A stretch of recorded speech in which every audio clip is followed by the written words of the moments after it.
चलिए आगे चलते हैं नेक्स्ट क्वेश्चन की तरफ। इसमें दिया है कि एक रे ऑफ लाइट है, वो नॉर्मली जो है वो इंसिडेंट हो रही है इस फेस ए बी के ऊपर। फेस ए बी के ऊपर परपेंडिकुलरली ये इंसिडेंट हो रही है, अच्छी बात है। एक इक्विलेटरल ग्लास प्रिज्म है। इक्विलेटरल ग्लास प्रिज्म का मतलब है कि सारे एंगल जो है 60 डिग्री है। ये एंगल 60 है, ये एंगल 60 है और ये एंगल भी 60 डिग्री है। अब क्या दिया है कि रिफ्रैक्टिव इंडेक्स 3/2 है, ये वाटर में रखा है जिसका रिफ्रैक्टिव इंडेक्स 4/3 है। विल दिस रे सफर TIR on striking the face AC? Justify your answer. तो हमें बेसिकली ये एक्सप्लेन करना है कि लाइट यदि यहां पर पड़ेगी तो क्या उसमें TIR होगा या नहीं होगा। होगा तो क्यों होगा, नहीं होगा तो क्यों नहीं होगा, ये बात आपको यहां पे एक्सप्लेन करनी है। तो पहले मैं यहां लिख सकता हूं कि AB फेस पर यदि हम रिफ्रैक्शन करा रहे हैं, रिफ्रैक्शन ऑन फेस AB, तो यहां पे देख सकते हैं कि ये नॉर्मल है, इस AB फेस का नॉर्मल है। नॉर्मल के साथ कितना एंगल बना रहे हैं, 0 डिग्री। ये नॉर्मल है बेटा, यही आपकी लाइट है इंसिडेंट, तो कितना एंगल बना रही है, 0 डिग्री। तो यहां पे मैं लिख सकता हूं दैट वाटर का refractive index 4/3 into sine 0 is equal to 3/2 into sine R। तो यहाँ से R की वैल्यू आपको मिल जाती है 0 डिग्री। यानी लाइट जो है ऐसे ही जिस रास्ते आई है सीधी इस फेस पर पड़ने वाली है, सीधी इस फेस पर जो है पड़ने वाली है। अब इस फेस AC के रिफ्रैक्शन की बात करें, रिफ्रैक्शन ऑन AC फेस पर रिफ्रैक्शन की बात करते हैं, तो ये आपके पास नॉर्मल है, नॉर्मल। अब बेटा ये देखिए, ये एंगल 90 है तो ये एंगल 90 होगा, ये एंगल 90 है, ये 60 डिग्री दिया है, तो ये एंगल कितना हो जाएगा, 30 डिग्री। ये 30 है, ये नॉर्मल है, तो ये एंगल कितना हो जाएगा, 60 डिग्री। यानी कि हमारा जो एंगल ऑफ इंसिडेंस है वो 60 डिग्री के बराबर है। एंगल ऑफ इंसिडेंस कितना है, 60 डिग्री के बराबर है। I is equal to 60 degree. और साइन I की बात करें, साइन I की बात करें कितना हो जाएगा आपके पास, √3/2। √3/2 इज एंगल ऑफ इंसिडेंस। अब ये देखना है कि TIR होगा या नहीं। तो TIR यहाँ पे पता लगाने के लिए हमें यहाँ पे क्रिटिकल एंगल निकालना होगा। तो यहाँ पे मैं लिखूंगा, यहाँ पे रिफ्रैक्शन ऑफ AC में लिख सकते हैं कि रिफ्रैक्शन ऑफ AC में एंगल की कैलकुलेशन आप दिखा सकते हैं। यहाँ पे मान लीजिए इसको x, y, अल्फा, बीटा मान लीजिए, और बता सकते हैं कि ट्रायंगल में तीनों एंगल्स का सम 180 डिग्री के बराबर है। तो ये 60 है बिकॉज इक्विलेटरल है, ये 90 है तो ये कितना हो जाएगा आपके पास, 30 हो जाएगा। ये सारी कैलकुलेशन जो है ये आप दिखा सकते हैं, ठीक है। डिपेंड करेगा कितने मार्क्स का क्वेश्चन आया है, 3 या 4 का आया है तो आप सारी कैलकुलेशन दिखाएंगे। यदि 2 मार्क्स का है, 1 मार्क्स का है, 2.5 मार्क्स का है, तो आप वो कैलकुलेशन स्किप कर सकते हैं। तो रिफ्रैक्शन एट AC, तो हम यहां देखते हैं कि क्रिटिकल एंगल की यदि बात करें इस प्रिज्म और एयर, बाहर जो मीडियम है वाटर है, उसके लिए क्रिटिकल एंगल का फॉर्मूला है, कितना आ जाएगा, C is equal to sine inverse rarer medium का रिफ्रैक्टिव इंडेक्स। रेयरर मीडियम का रिफ्रैक्टिव इंडेक्स कितना है, रेयरर, बाहर वाला जो है रेयरर है वाटर, ग्लास के रेस्पेक्ट में, तो आ जाएगा आपके पास 4/3 डिवाइडेड बाय हैवी जो डेंसर जो मीडियम है उसका रिफ्रैक्टिव इंडेक्स 3/2। तो आ जाएगा आपके पास sine C is equal to 8/9। Sine C is equal to 8/9 आपको यहाँ पे मिल जाता है। एंगल ऑफ इंसिडेंस जो है वो √3/2 है। तो यदि एंगल अक्यूट है तो हम उनके साइन को भी जो है कंपेयर कर सकते हैं। यदि कोई एंगल अक्यूट एंगल है तो जो उनके थीटा में छोटा बड़ा होगा तो उनके साइन थीटा भी में भी वही रिलेशन होने वाला है, ठीक। तो ये बात आप यहाँ पे लिख लीजिए, if theta is less then 90, theta is less then 90 degree यानी कि अक्यूट एंगल है, और इफ थीटा 1 ज़्यादा है थीटा 2 से, तो साइन थीटा 1 जो है बेटा वो ज़्यादा होगा साइन थीटा 2 से, ठीक है। तो यदि हमें चेक करना है कि I ग्रेटर देन C है कि नहीं, तो तो हम साइन आई को और साइन सी को भी कंपेयर कर सकते हैं। तो यहाँ देखिए बेटा, साइन आई जो है, साइन आई, तो यहाँ पे साइन आई जो है वो क्या है आपके पास, √3/2। कितना आ जाएगा, 1.732 डिवाइडेड बाई 2, 1.73 तक ही रहते थे, तो आ जाएगा आपके पास 0.86। This is sine i. Sine c की बात करें तो ये कितना है आपके पास, साइन सी इज 8/9, 8/9, तो आ जाएगा आपके पास 0.8, 0.88। So you can see here that sin I is lesser than sin C. यहाँ पे हम लिख सकते हैं because sin I is lesser than sin C. That means I is less than C. I छोटा है क्रिटिकल एंगल से, तो TIR नहीं हो सकता है। Hence total internal reflection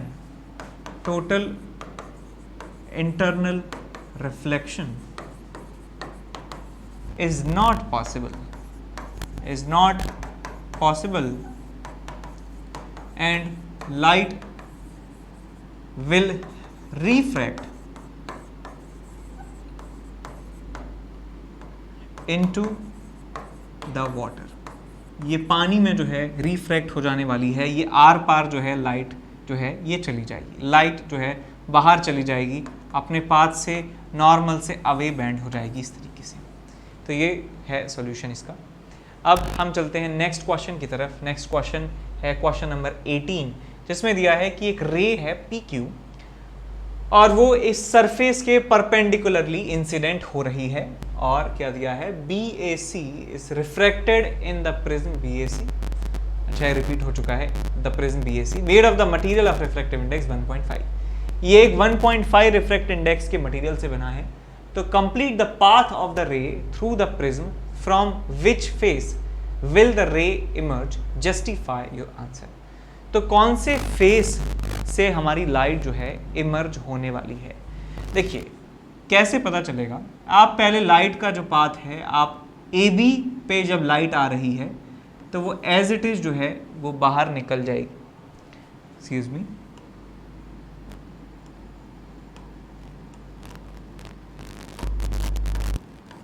यहाँ देखिए बेटा, लाइट जो है वो जाएगी ऐसे, पड़नी है फेस AC पर। अब AC वाला जो फेस है, यहाँ पर यदि टोटल इंटरनल रिफ्लेक्शन हो गया तो लाइट लौट के आएगी, रिफ्लेक्ट होगी और BC से पास होगी। और यदि यहाँ पे टोटल इंटरनल रिफ्लेक्शन नहीं हुआ तो ये लाइट AC वाले फेस से बाहर निकलने वाली है। तो हमें यही कैलकुलेट करना है कि यहाँ पे TIR होगा या नहीं। TIR होगा तो हम कह सकते हैं कि ये BC फेस पर आएगी, और फिर हमें BC के लिए फिर से चेक करना होगा कि यहाँ TIR तो नहीं हो रहा है।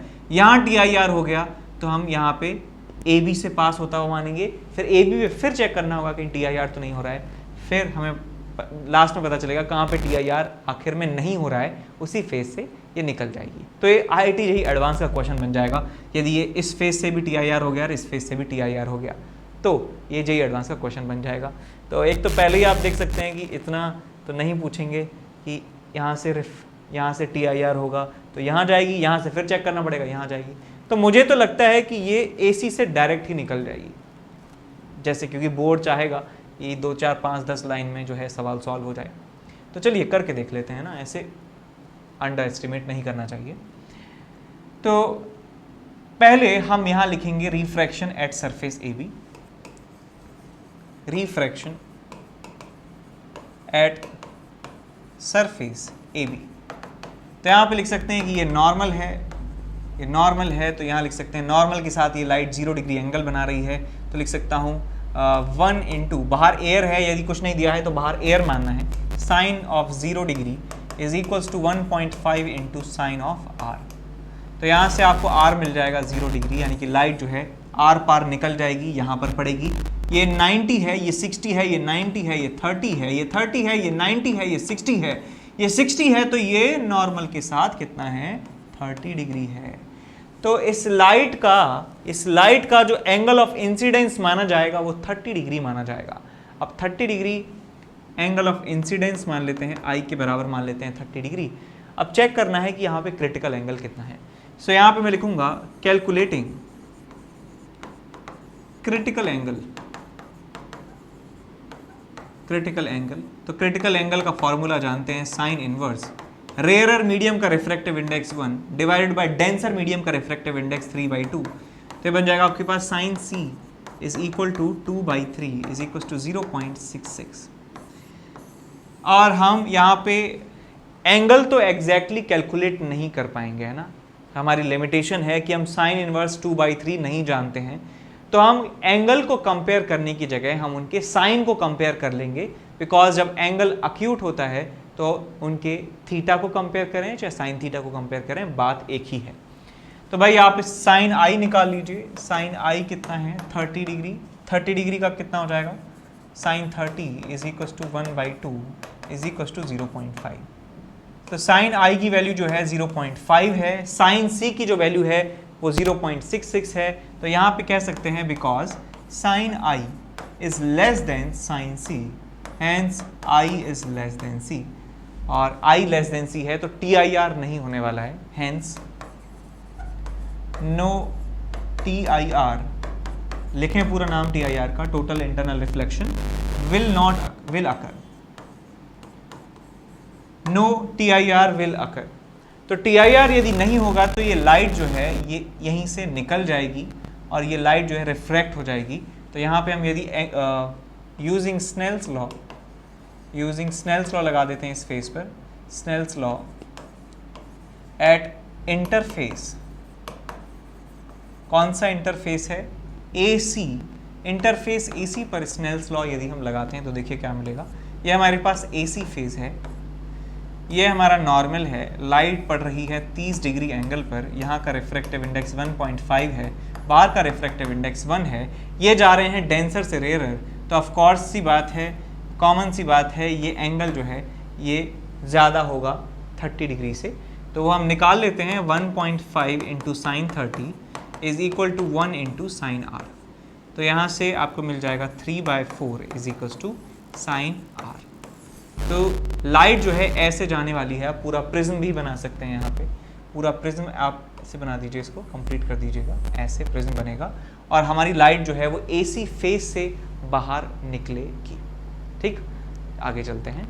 तो चलिए नेक्स्ट क्वेश्चन सॉल्व करते हैं कि refractive index of transparent medium जो है वो कैसे वेवलेंथ पर डिपेंड करती है, ये आपको थोड़ा समझाना है। और उसके बाद आपसे पूछा गया है कि वेलोसिटी ऑफ लाइट ग्लास में इतनी है, एयर में इतनी है, तो ray of light, if the ray of light passes from glass to air, तो आपको क्रिटिकल एंगल बताना है, क्रिटिकल एंगल कितना होगा। तो पहले हम पहला सवाल करते हैं कि रिफ्रैक्टिव इंडेक्स और वेवलेंथ कैसे आपस में रिलेटेड होती हैं। तो हम ये बात जानते हैं कि लाइट फोटॉन से मिलके बनी होती है और फोटॉन के लिए हम इस्तेमाल कर सकते हैं V is equal to F into lambda. तो कोई भी लाइट जो एक ट्रांसपेरेंट मीडियम में जा रही है उसके लिए हम इस्तेमाल कर सकते हैं V is equal to F lambda, और यहाँ पे जो फ्रीक्वेंसी है बेटा वो कांस्टेंट रहती है, ये कांस्टेंट रहती है, इसका मतलब V डिवाइडेड बाय लैम्डा ये कांस्टेंट रहता है, इसका मतलब हम यहाँ पे कह सकते हैं that V is directly proportional to lambda. तो speed of light in a particular medium is directly proportional to wavelength, और यदि हम स्पीड की बात करें किसी मीडियम में तो हम ये बात भी जानते हैं कि definition of refractive index is speed of light in vacuum divided by speed of light in that medium. तो यहाँ से mu is proportional to 1/v, because c की जो वैल्यू है वो कांस्टेंट है और v जो है वो लैम्डा के प्रोपोर्शनल है। तो यहाँ पे हम लिख सकते हैं, इसको इक्वेशन नंबर 2 आप नाम दे दीजिए, इसको इक्वेशन नंबर 1 नाम दे दीजिए। तो म्यू को लिख सकता हूँ, म्यू इज प्रोपोर्शनल टू 1/लैम्डा, म्यू इज प्रोपोर्शनल टू 1/लैम्डा हमें यहाँ पे मिल जाता है। तो यही यहाँ पे हम लिख सकते हैं, as refractive index increases lambda decreases और lambda is decreasing, that means refractive index is increasing. या फिर यहाँ पे दो लाइट्स को कंपेयर भी कर सकते हैं कि हम जानते हैं कि वेव ग्योर जो होता है, वेव ग्योर ये ऑर्डर होता है इंक्रीजिंग रिफ्रैक्टिव इंडेक्स का। तो हम कह सकते हैं कि वायलेट लाइट के लिए और रेड लाइट के लिए यदि हम रिफ्रैक्टिव इंडेक्स को कंपेयर करेंगे तो इसका लैम्डा कम, लैम्डा ज़्यादा है, तो इसका रिफ्रैक्टिव इंडेक्स ज़्यादा होगा और इसका रिफ्रैक्टिव इंडेक्स कम होने वाला है। अब करते हैं दूसरा सवाल जिसमें हमें क्रिटिकल एंगल की वैल्यू निकालनी है। तो हम जानते हैं कि critical angle sine C is equal to refractive index of the rarer medium divided by refractive index of denser medium. ठीक, तो जो रेयरर मीडियम है उसका रिफ्रैक्टिव इंडेक्स की बात करेंगे तो वो होता है 1, और डेंसर मीडियम के रिफ्रैक्टिव इंडेक्स की बात करें तो रिफ्रैक्टिव इंडेक्स क्या होता है बेटा, speed of light in that vacuum, because vacuum के रिस्पेक्ट में ही लिख रहे हैं, divided by speed of light v। तो यहाँ से आपको मिल जाएगा is equal to v upon c. तो यानी मीडियम में स्पीड डिवाइडेड बाय वैक्यूम में स्पीड को डिवाइड कर देंगे, तो यहाँ से आप लिख सकते हैं 2 इंटू 10⁸ डिवाइडेड बाय 3 इंटू 10⁸ ये मिल जाएगा आपको साइन सी, मिल जाएगा आपको 2/3।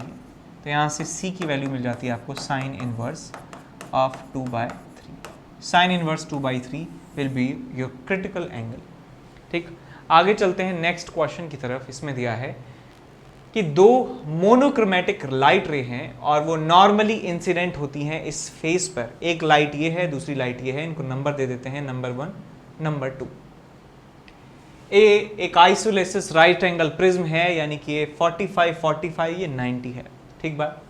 Refractive index of glass prism for the two rays are 1.35 and 1.45, यानी कि इसका रिफ्रैक्टिव इंडेक्स इस लाइट के लिए 1.35 है और इस लाइट के लिए 1.45 है।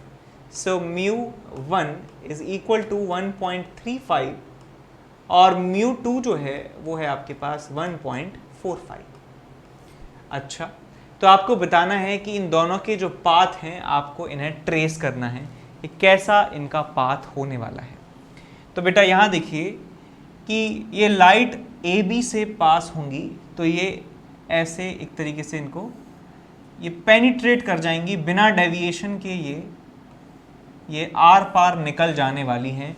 बिकॉज हम काफ़ी सारे क्वेश्चंस में बता चुके हैं अब तक कि बिकॉज इस फेस पर यदि हम स्नेल्स लॉ लगाते हैं तो एंगल ऑफ इंसिडेंस 0 डिग्री है, नॉर्मल के साथ ये 0 डिग्री एंगल बना रही हैं, तो ये रिफ्रैक्शन के बाद भी 0 डिग्री एंगल बनाती हैं। इसलिए हम कहते हैं कि लाइट यदि परपेंडिकुलर जा रही है सरफेस के, नॉर्मल के अलॉन्ग जा रही है, तो वो नॉर्मल के अलॉन्ग ही घुस जाती है, रिफ्रैक्ट हो जाती है। तो भाई ये यहाँ पर पड़ रही है, ये यहाँ पर पड़ रही है, नॉर्मल ड्रॉ कर देते हैं दोनों जगह। ये नॉर्मल n1 है, ये नॉर्मल n2 है। ये एंगल 45 है, ये 90 है, ये 90 है, ये 45 है, तो कह सकता हूँ ये भी 45 होगा और ये भी 45 होगा, तो ये भी 45 हो जाएगा, ये भी 45 हो जाएगा। तो इसका मतलब समझे दया कि दोनों लाइट जो हैं यहाँ पर वो 45 डिग्री के एंगल पर इंसिडेंट हो रही हैं। तो यहाँ पे हम लिख सकते हैं, अच्छा सा डायग्राम बनाएंगे। From geometry both the lights are falling on face AC at 45 degree angle. 45 degree angle पर जो है ये लाइट हमारी गिर रही है और हमें बेसिकली बताना है कि ये लाइट रे कहाँ जाएंगी। तो पहले तो हमें ये इंश्योर करना है कि ये लाइट कहीं टोटल इंटरनली रिफ्लेक्ट तो नहीं हो रही है, कहीं TIR तो किसी का नहीं हो रहा है। तो TIR कैलकुलेट करने के लिए हम क्या करेंगे, TIR कैलकुलेट करने के लिए आप पहले क्रिटिकल एंगल निकालेंगे। तो क्रिटिकल एंगल C1 की बात करूं, साइन C1 कितना आ जाएगा बेटा, 1/1.45, ये साइन C2 है बेसिकली, तो ये आ जाएगा 1/1.45 और ये आ जाएगा आपके पास sine C1 is equal to 1/1.35। और यदि हम साइन I की बात करें, साइन I कितना आ जाएगा आपके पास 1.414। तो आपके पास बेसिकली क्या है, आपके पास साइन I है।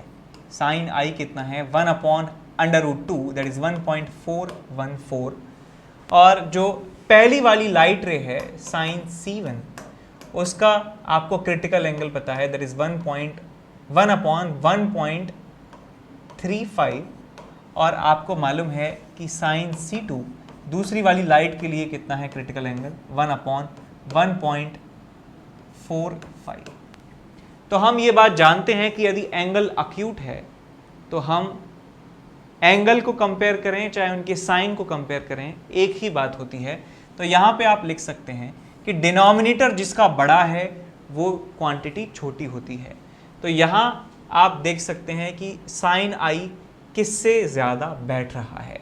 So I can say simply that sine i is greater than and lesser then.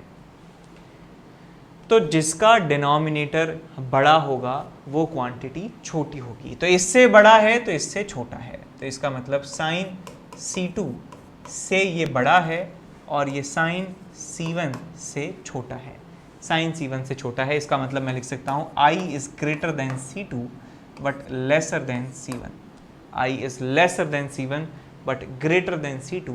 इसका मतलब ये हुआ कि हमारी जो लाइट है बेटा C2 वाली, 2 वाली जो लाइट है वो TIR उसमें होने वाला है।